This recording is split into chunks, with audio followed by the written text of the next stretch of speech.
Por la señal de la Santa Cruz de nuestros enemigos, líbranos, Señor, Dios nuestro. En el nombre del Padre, y del Hijo, y del Espíritu Santo. Amén.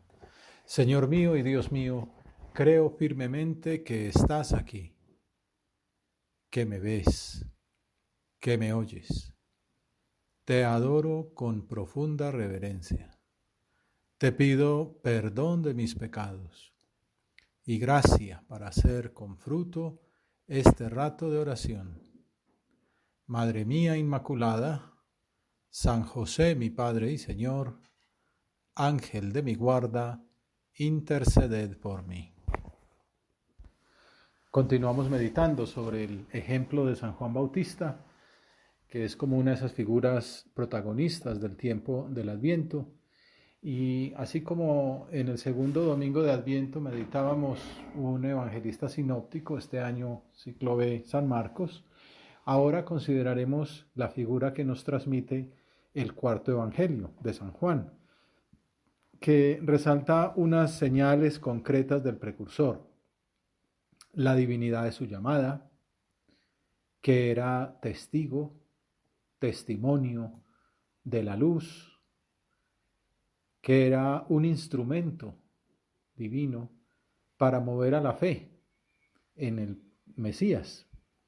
El evangelista insiste en su humildad, en que Juan no era la luz sino su testimonio, que no era el Mesías sino la voz que anunciaba su llegada.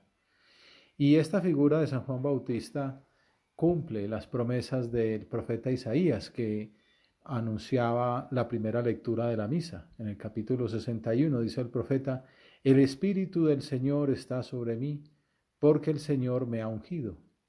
Me ha enviado para dar la buena noticia a los pobres, para curar los corazones desgarrados, proclamar la amnistía a los cautivos y a los prisioneros la libertad, para proclamar un año de gracia, un jubileo, para consolar a los afligidos. El precursor, el Bautista, anuncia la buena nueva, anuncia el Evangelio a las multitudes que se desplazaban hasta el desierto para escuchar su llamada, para escuchar la proclamación de que el Mesías estaba cerca. Dice San Juan: surgió un hombre enviado por Dios que se llamaba Juan. Venía como testigo para dar testimonio de la luz, para que todos creyeran por medio de él. No era él la luz, sino que daba testimonio de la luz. Y este es el testimonio de Juan, cuando los judíos enviaron desde Jerusalén, él estaba en el desierto, sacerdotes y levitas a que le preguntaran: ¿tú quién eres? Él confesó y no negó. Confesó: yo no soy el Mesías. Le preguntaron: entonces, ¿qué? ¿Eres tú Elías? Como se sabe, estaba anunciado en el Antiguo Testamento que Elías era ese profeta que ascendió al cielo milagrosamente y misteriosamente y no murió. Y entonces estaba anunciado que antes de que llegara el Mesías, Elías volvería. Y entonces le preguntan: ¿tú eres Elías? Aquí lo niega, pero en otra parte, bueno, en el Evangelio de Lucas, en la anunciación de su nacimiento, el ángel le dice a su padre que será, que tendrá el espíritu de Elías. Interesante esa profecía. Aquí él responde: no lo soy. ¿Eres tú el profeta? Respondió: no. Y le dijeron: ¿quién eres? Para que podamos dar una respuesta a lo que nos enviaron. ¿Qué dices de ti mismo? Y entonces él contestó: yo soy la voz que grita en el desierto: allanad el camino del Señor, como dijo el profeta Isaías. La liturgia prevé que en este tiempo de Adviento, en medio de la llamada a la oración y a la penitencia para preparar la venida del Mesías, dediquemos un día, que es este, el tercer domingo, para que estemos especialmente alegres. El tercer domingo, por eso el título de la meditación, así un poco provocativo, era alegría en este tiempo. Cabe pensar en alegría cuando estamos acabando el año de la pandemia, como decía en estos días un publicista, ¿no? El 2020 nos tapó la boca a todos, ¿no? Es uno de los muchos efectos que ha tenido este año. Bueno, pues la liturgia nos presenta esta figura de Juan Bautista. Debemos preguntarnos qué tiene que ver ese anuncio del precursor con la invitación a la alegría. Bueno, pues es el telón de fondo para ese gozo. La alegría de Juan se explica porque tiene clara su misión. Él no piensa en sí mismo, sino en los demás, en la manifestación del Mesías, en los frutos de salvación para su pueblo. Por eso se goza en su papel de ser la voz, el heraldo anunciado por Isaías, aunque aparentemente sea un papel secundario. El protagonismo se lo está reservando para Jesús. De su ejemplo descubrimos la verdad de unas palabras muy bonitas de San José María. Entregarse al servicio de las almas, olvidándose de sí mismo, es de tal eficacia que Dios lo premia con una humildad llena de alegría. La figura de Juan es una figura alegre. Anuncia un evangelio, una buena nueva, como todos los cristianos. Recuerdo mucho a don Jesús Urteaga, que ha escrito esos libros tan bonitos como El valor divino de lo humano, que menciona, por ejemplo, que en el evangelio no se dice que Jesús fuera alegre. Y entonces uno diría, ¿será que no lo era? ¿O será, decía él, que era tan alegre a toda hora como que era natural, ¿no? Así como dice una vez, Jesús lloró porque le llamó mucho la atención, nunca lloraba y un día lloró, bueno, un par de veces, una ante la desolación que se venía por Jerusalén y otra ante la muerte de su amigo, su hermano del alma, Lázaro. En cambio de alegrarse no dice nada porque estaba siempre alegre, un poco lo mismo Juan Bautista. Y entonces hay quien dice, sí, pero dicen que era muy austero, que era muy penitente. Entonces viene esa pregunta, ¿será que es incompatible la penitencia, la austeridad con la alegría? Vamos a meditar en este rato de diálogo con el Señor en esa virtud que nos invita a la iglesia, la alegría. En medio de un periodo de oración y penitencia, la iglesia nos dice, hay que estar alegres.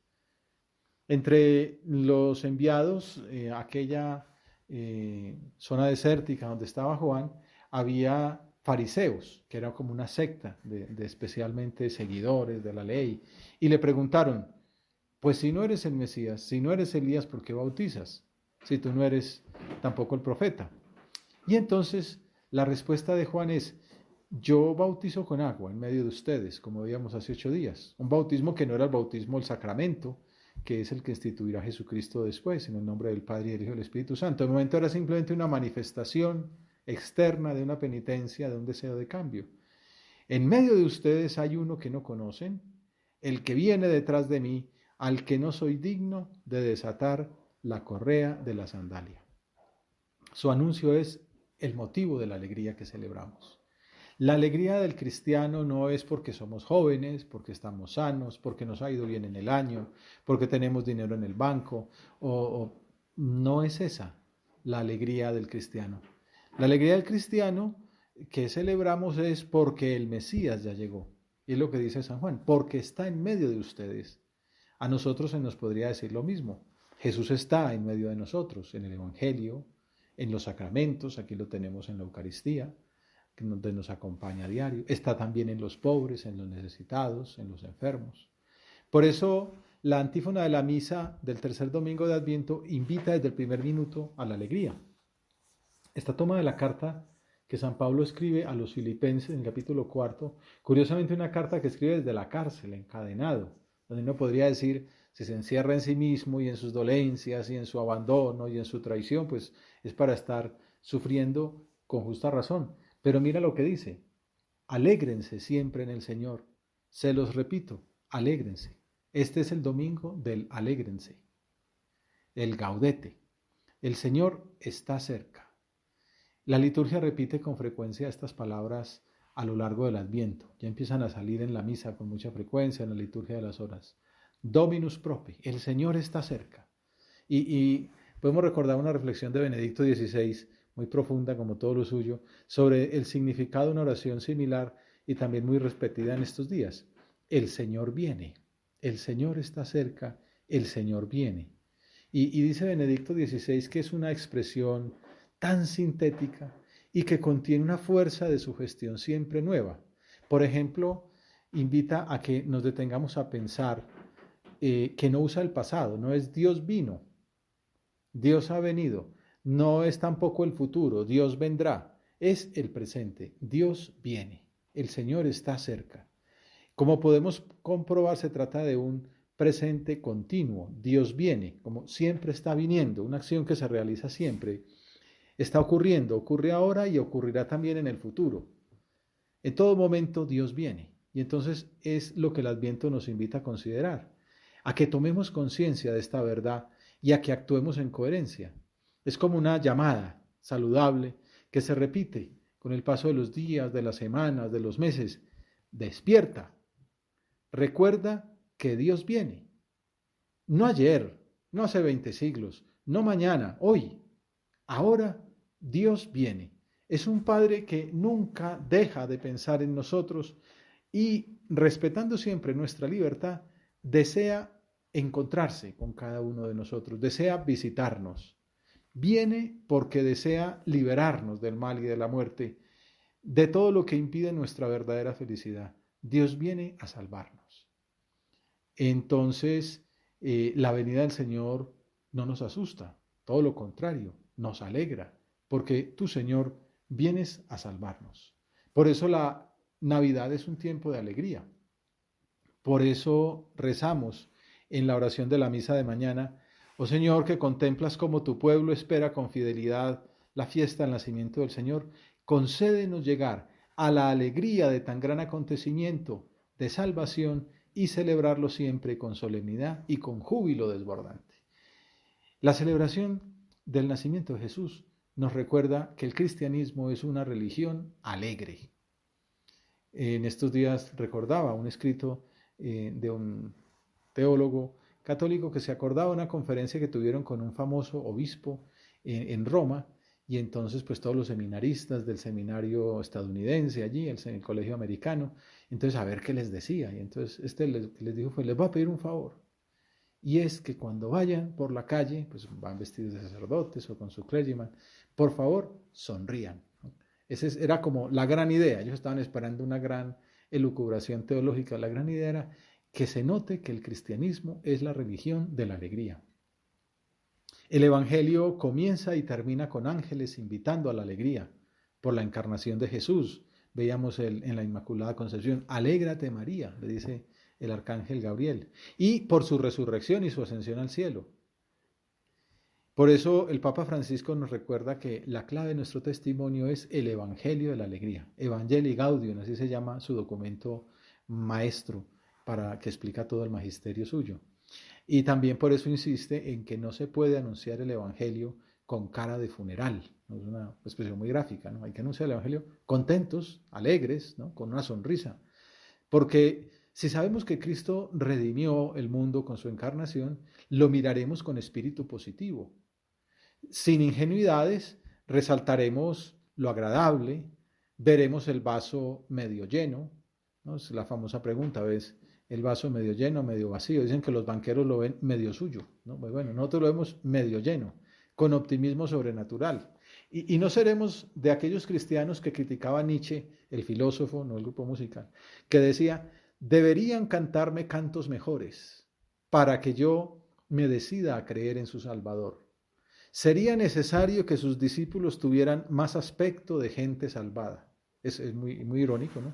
Pero en el fondo tiene razón, ¿no?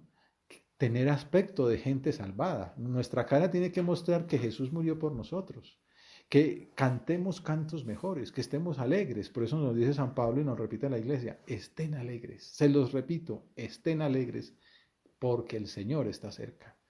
Cuando era arzobispo de Buenos Aires, el cardenal Bergoglio escribió un libro llamado Mente abierta, corazón creyente. Y en él citaba precisamente la Gaudete in Domino de San Pablo VI, alegraos en el Señor, donde decía el Papa italiano que nuestros fieles de la Iglesia rechacen los excesos de una crítica sistemática y aniquiladora. O sea, que ese espíritu negativo de estar criticándolo todo, sin necesidad de salirse de una visión realista, que las comunidades cristianas se conviertan en lugares de alegría, donde todos sus miembros se entrenen resueltamente en discernir los aspectos positivos de las personas y de los acontecimientos, ver la cara alegre, ¿no? de las circunstancias. Bueno, como una meditación sobre la alegría, pueden contar chistes, ¿no? Porque es una señora que le dice al médico: ¿cómo está mi esposo? Y entonces le dice, pues se le quemó la mitad de la cara. Y ella dice, ¿qué hago ahora? Pues mírelo por el lado positivo. Bueno, pues así hay que mirar los aspectos positivos de las personas y de los acontecimientos. La caridad no se goza de la injusticia, sino que se alegra con la verdad. Lo excusa todo, cree siempre, espera siempre, lo soporta todo. También cuando lleguen las contradicciones. Por eso el título Alegría en pandemia. Y entonces, pues con nuestro publicista Nicolás, escogíamos qué foto poner. Y entonces, la verdad es que hicimos trampa porque tomamos una foto de una editorial de la web de la obra sobre la alegría, donde salen unos jóvenes, hombres y mujeres, sonrientes, y con una pancarta dice Shalom, ¿no? Como entre mis amigos del WhatsApp, tengo uno que es un biblista y me escribió desde Navarra, escribiéndome el shalom ya en caracteres hebraicos, ¿no? Bueno, mucha categoría, hasta ya no llegamos nosotros, que lo hacemos todavía en castellano, pero ese shalom, ¿no? La paz, ¿no? La alegría y la paz. Entonces, es posible la alegría en pandemia, ante enfermedades de los seres queridos, con dificultades económicas, laborales, cuando nos rondan preocupaciones por la empresa en que estamos, por la sociedad, por la iglesia. En esos casos se explica, es lógico que tengamos la tentación de la incertidumbre, de la desesperanza, pero hay que superarla rápidamente, con fe y con visión sobrenatural. Me impresionó una pregunta que le hicieron al Papa. Él siempre que viaja tiene una reunión con jesuitas, con hermanos suyos, una reunión muy íntima, una pequeña tertulia de media hora, 45 minutos. Y entonces cuando estuvo en Chile en el año 2018, le preguntaron por un tema muy álgido y era la disminución de las vocaciones. ¿Qué hacer? ¿No? Un tema negativo, un tema triste, preocupante. Y entonces mira lo que respondió. Considerando la disminución de jóvenes y de fuerzas, podríamos entrar en la desolación. Es una de esas palabras de San Ignacio, eh, la desolación, ¿no? La tentación de la desolación institucional en este caso. Y no nos lo podemos permitir. No podemos caer en la tentación de la desolación. La desolación te tira hacia abajo. Es una manta empapada que te tiran para ver cómo te defiendes y te lleva a la amargura y al desengaño. Y entonces ponía el ejemplo de San Francisco Javier, ese famoso jesuita, compañero de Íñigo de Loyola en los primeros tiempos, que fue hasta China, pero humanamente le fue mal porque fracasó. Dice, yo me pregunto si Javier, ante la imposibilidad de ver a China sin poder entrar en ella, ¿no? O la posibilidad, está mal traducido esto, o sea, se acercó y no podía entrar porque el emperador lo impedía. Estaba desolado. No. Me imagino que estando ahí, viendo a China, se dirigió al Señor y le dijo, ¿no lo quieres? Listo, está bien. ¿No? Es la actitud de un hombre de fe, que bueno, mientras tanto en el camino bautizó a miles de estas personas asiáticas. En Roma, en la iglesia de los jesuitas, en el Jesús, en el Jesús, está como reliquia el brazo de San Francisco Javier, dice, porque bautizó miles de personas en la India y así. Bueno, llegó a la China y no pudo entrar, pero no era para desolarse, sino para decir, pues no lo quieres, listo, está bien. Eligió seguir el camino que le fue propuesto, y en este caso era la muerte, pero está bien. Como Javier a las puertas de China, miremos siempre hacia adelante. Dios sabe más, ¿no? San José María hablaba de esas palabras de San Pablo, omnia in bonum, todo es para bien. Y es que la alegría cristiana no responde simplemente al bienestar material, a tener, como dice la canción, salud, dinero y amor. El gozo de nosotros los cristianos tiene fundamento, tiene razón, tiene contenido.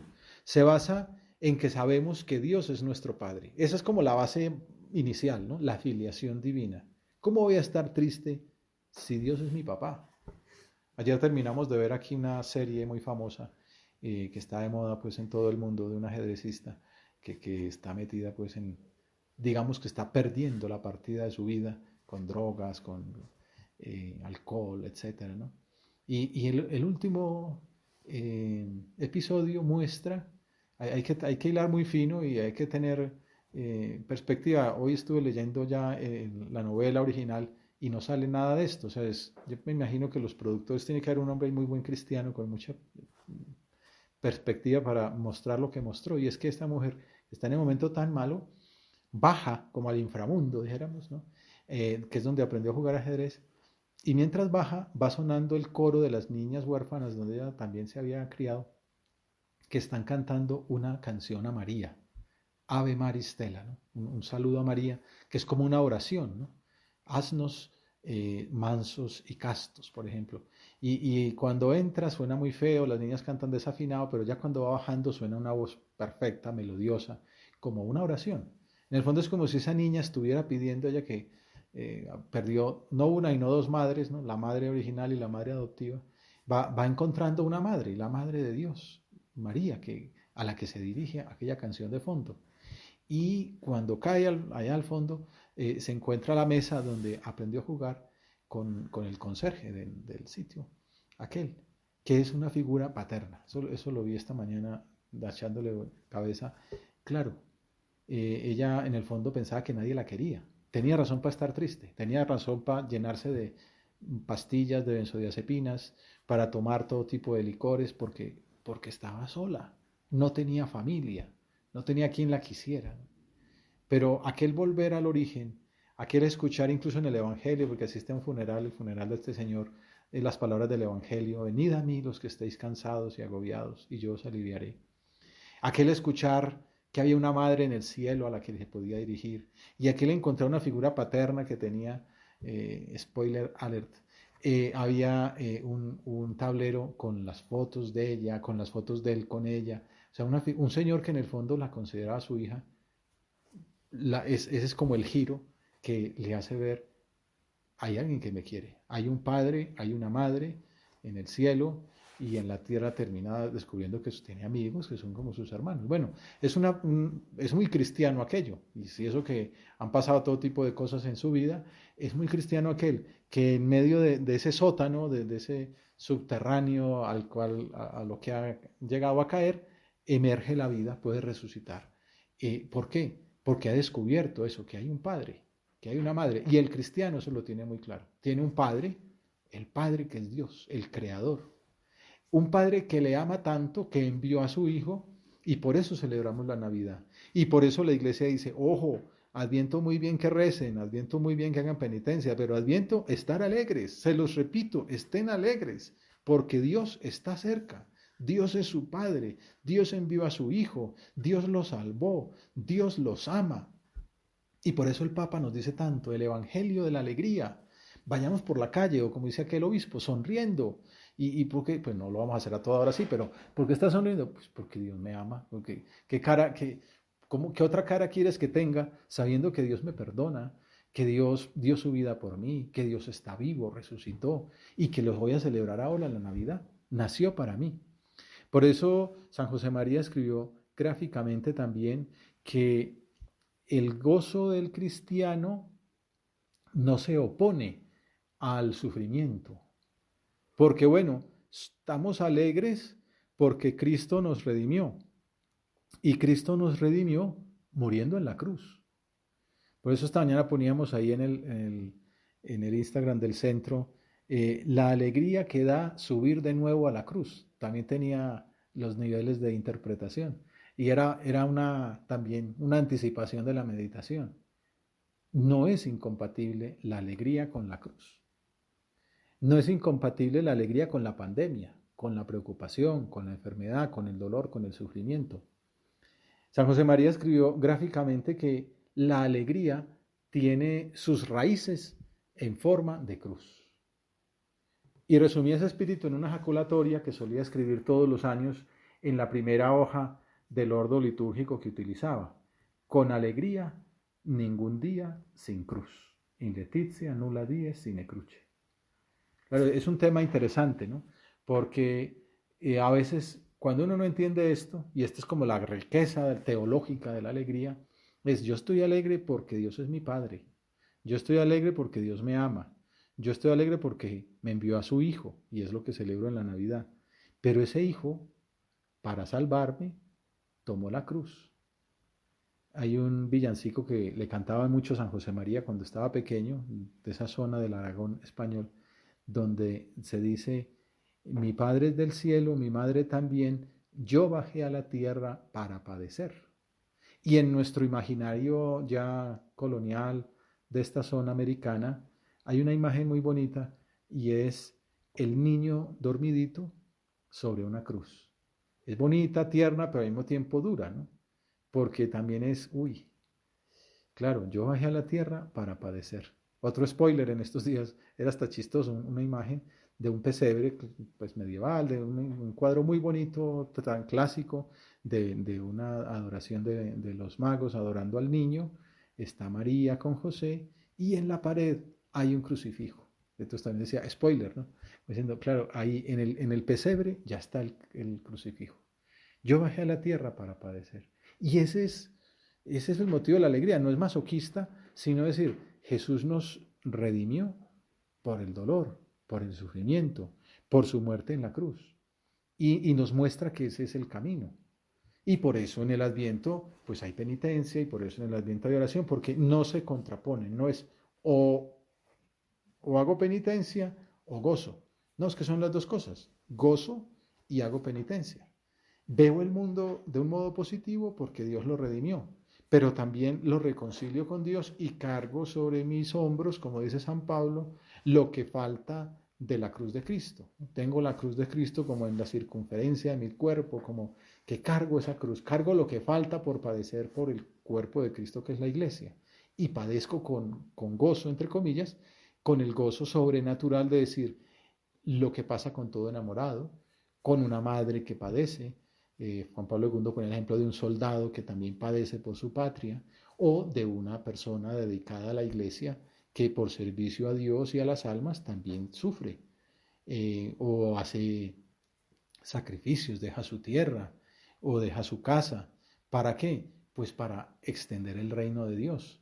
Entonces está contento de estar gastando su vida al servicio de los demás. Esa es la figura de San Juan Bautista, que también se queda huérfano, que se va al desierto, que viste con austeridad, que predica la llegada del Señor, pero tiene esa alegría, ¿no?, de saber que está que llega el esposo, que está que llega el Mesías y que su misión es la de abrirle el camino y anunciar su llegada.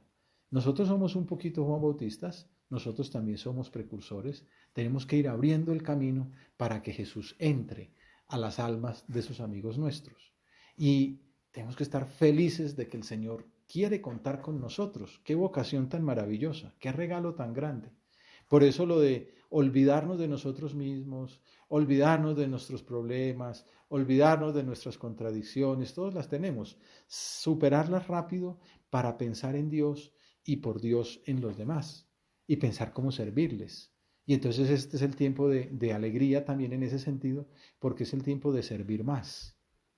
Ya está acabándose el año, ha sido un año muy especial, también es un poco tiempo de balance y decir, hombre, quizá podría haber estado más pendiente de los demás, quizá podía haber sido más servicial, quizá podía haber tenido menos tiempo pegado a las pantallas, sea en las redes sociales, sea en los videojuegos, sea en las series, en las novelas, y más dispuesto a servir en la casa, a acompañar a una persona necesitada, a hacer una llamada, a prestar un servicio. Bueno, pues vamos haciendo examen, vamos sacando propósitos y procurando mejorar. Con alegría, ningún día sin cruz, decía San José María, para animarme a llevar con garbo la carga del Señor, siempre con buen humor, aunque sea tantas veces a contrapelo, siempre con alegría. Ese es como el gran propósito. ¿Alegría en la pandemia? Sí. Alegría en la cruz. Si la clave de la alegría procede de la conciencia de que somos hijos predilectos de Dios, redimidos por la encarnación de su Hijo, el principal obstáculo para la alegría interior es lo que nos aparte de Él. Eso sí es lo que hemos de huir. Y por la misma razón el sacramento de la reconciliación es al mismo tiempo el sacramento de la alegría, porque en él nos purifica el Señor del pecado, que es la causa última de la tristeza. Quizá esa es la razón de que en la oración final de la misa del tercer domingo de Adviento nos dirijamos al Señor diciéndole, te imploramos tu misericordia, Señor, para que el divino alimento que hemos recibido nos purifique del pecado y nos prepare a las fiestas que se acercan. Bueno, terminamos. En los días de Adviento meditamos sobre la figura de nuestra Madre María, que estaba esperando el nacimiento de su Hijo. San José María dice en Surco, ¿cómo sería la mirada alegre de Jesús? La misma que brillaría en los ojos de su madre, que no pudo contener su alegría y su alma glorificaba al Señor desde que lo llevaba dentro de sí y a su lado. Oh Madre, digámosle, que sea la nuestra, como la tuya, la alegría de estar con Él y de tenerlo dentro de nosotros. Te doy gracias, Dios mío, por los buenos propósitos, afectos e inspiraciones que me has comunicado en esta meditación. Te pido ayuda para ponerlos por obra. Madre mía Inmaculada, San José, mi Padre y Señor, Ángel de mi guarda, interceded por mí.